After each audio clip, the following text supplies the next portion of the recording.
So I just went to see Shang-Chi and The Legend of the Ten Rings, and I've got to say it was a lot of fun.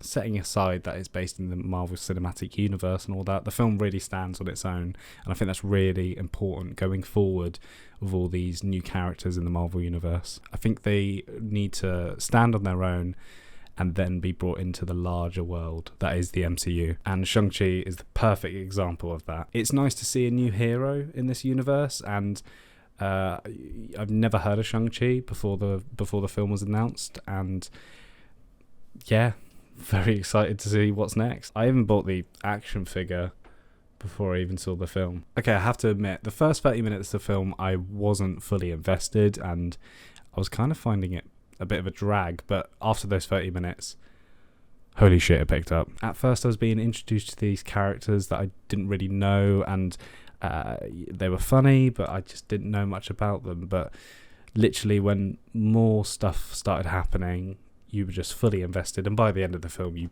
fall in love with these characters.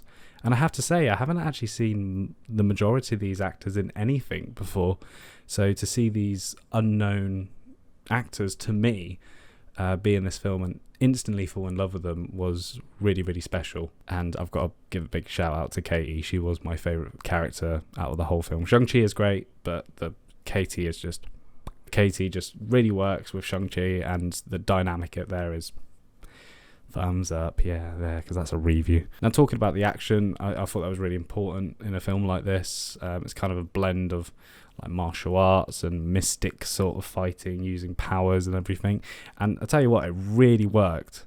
Like, the camera work was really in sync with the action, and I think that was really important, because action scenes don't always work, especially in the MCU, but for me it really, really worked. I've got to say, the Mandarin in this film was more threatening than Trevor, if you remember him in Iron Man 3. he was quite intimidating, and I really liked his character. And he wasn't just like, I'm a bad guy and I've done bad stuff. He was really complex, and the relationship between him and Shang-Chi was beautiful. I don't really know if that's the right word, but it was really good, and I was fully invested, and it felt like these two knew each other for years, and there was a lot of complications there, and I think that was one of my favourite elements of the film, was that relationship, because it just kept fighting, and quite literally sometimes, but it just kept fighting, and there was times where I was just a bit like so overall, Shang-Chi, really, really good film. I really enjoyed it.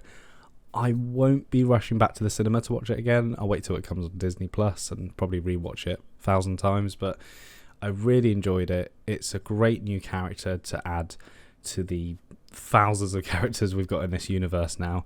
And I'm really looking forward to seeing where they go with this character and how they kind of mix and match him within the MCU. So Shang-Chi gets a, I don't know, 4 out of 5 Joes or something. Okay, bye.